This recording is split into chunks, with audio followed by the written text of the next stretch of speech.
Nobody sits you down and explains how power actually works.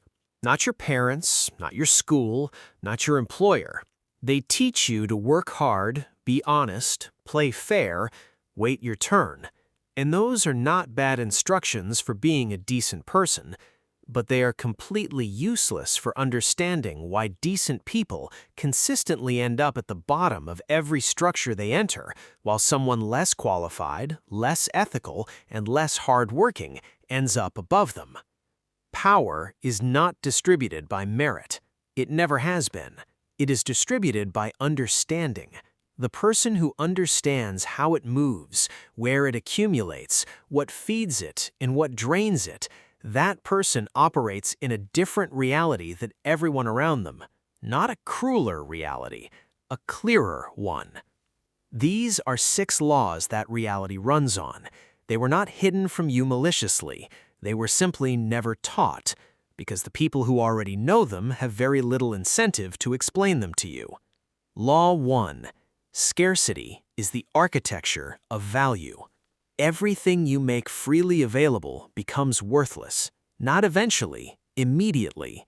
The moment access to you is unlimited, the perceived value of that access goes to 0. This is not a philosophical observation. It is how the human brain processes everything it encounters. What is rare requires effort to obtain, and therefore must be worth something. What is always there requires nothing, and is therefore taken for granted. Your time, your attention, your help, your approval, your presence. The moment any of these become automatic, they stop being valued.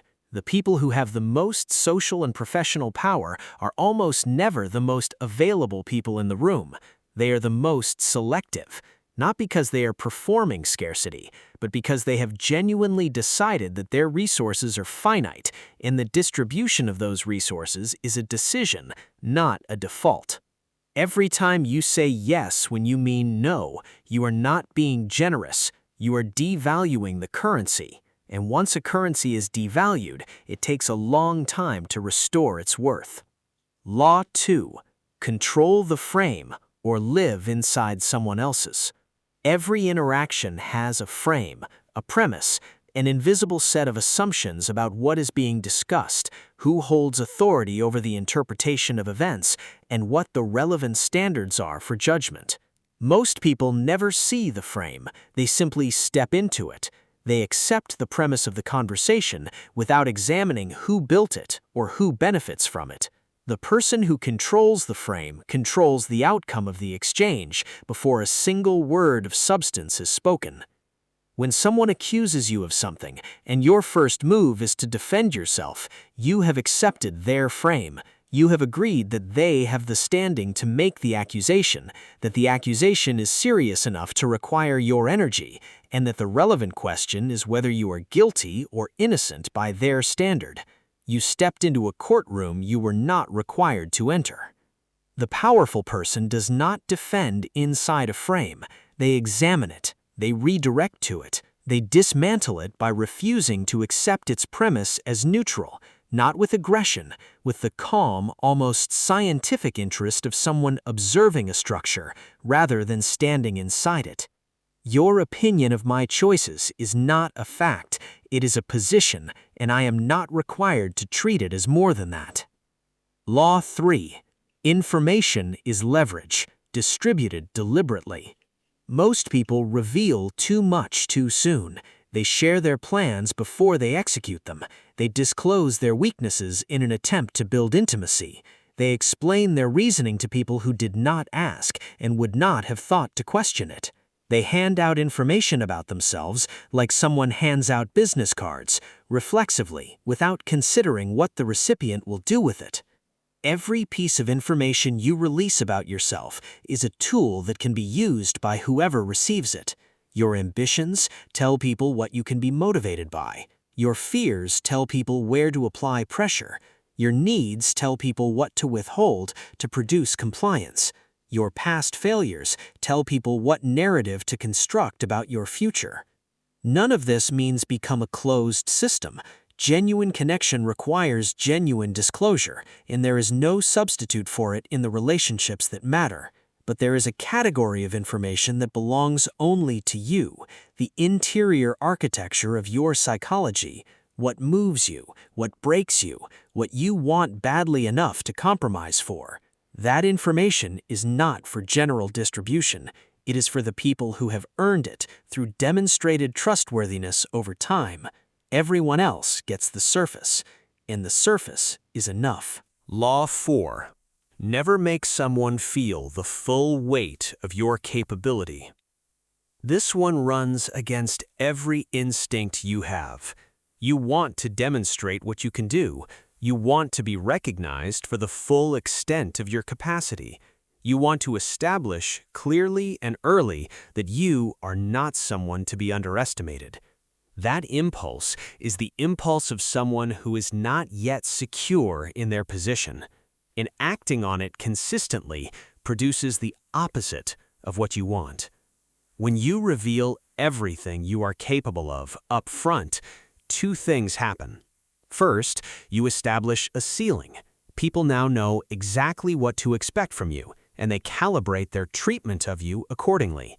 There is no longer anything unknown, no depth left unexplored, and people treat known quantities as resources to manage rather than forces to respect. Second, you invite envy. Demonstrated capability that is not attached to a clear hierarchy triggers a competitive response in people around you. They begin working to limit you before you limit them. The person who reveals their capability gradually, who always leaves something in reserve, who lets people discover their depth over time rather than announcing it at the beginning, that person retains a permanent advantage. There is always more to them than has been seen. In that quality, that sense of uncharted depth produces a specific kind of regard in others, not just respect, caution. And caution is more valuable than admiration. Law 5. Your emotional state is your most public asset. Protect it accordingly. You think your emotions are private. They are not. Every room you enter, every conversation you have, every exchange you participate in is a broadcast of your internal state. People read it constantly, most of them without knowing they're reading it. They feel the anxiety beneath your calm words. They feel the neediness underneath the casual question. They feel the anger that your measured tone is attempting to contain.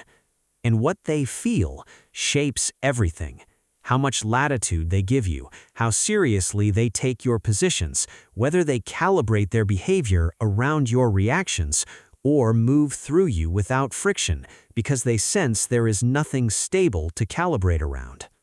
The person whose emotional state is consistent, who does not visibly spike when provoked, who does not contract when uncertain, who does not perform a stability they do not actually have, that person becomes the fixed point in every volatile situation.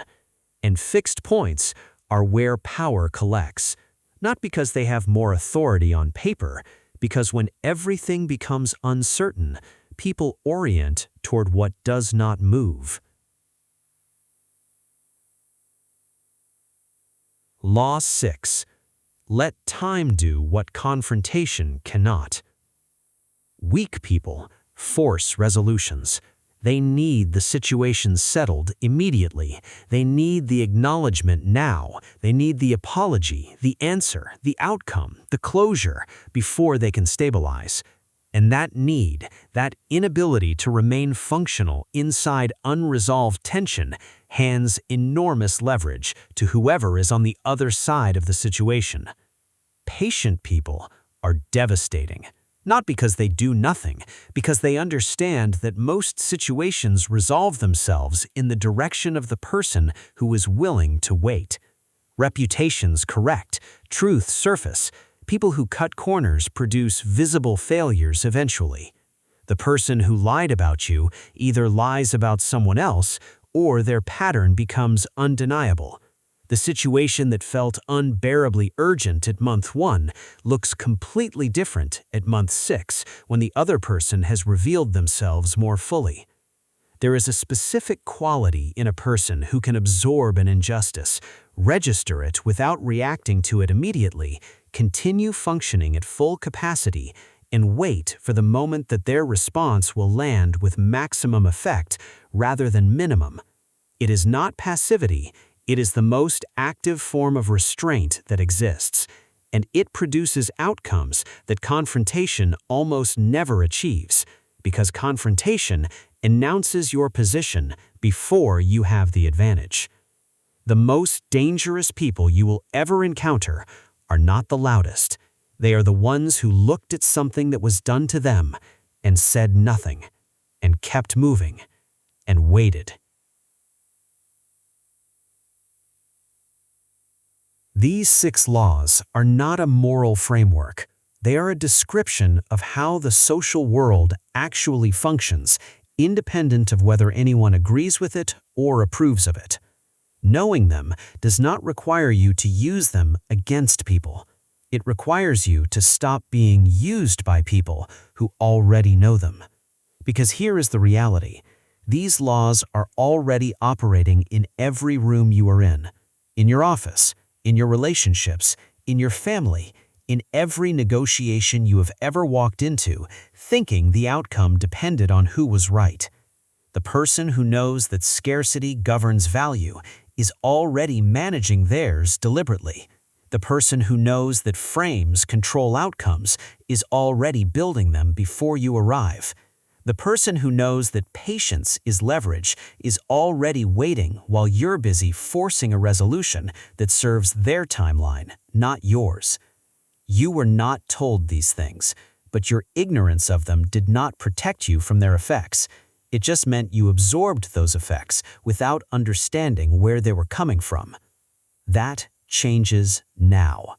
Not because you were going to become a different person, because you were going to stop operating blind inside a system you were never given the map for. The map does not make you powerful automatically. Nothing does that. But it makes the terrain visible. Invisible terrain is navigable in a way that hidden terrain never is. Every room you walk into from this point is a room you understand differently. Every interaction carries information you were filtering out before. Every dynamic has a structure now, and you can see it. That is not a small thing. If this reached something in you that has been frustrated for a long time by the gap between how hard you work and what you actually get for it, you are not alone, and you were not wrong to expect more. You were just playing by rules that were never designed to get you there. Now you know different ones.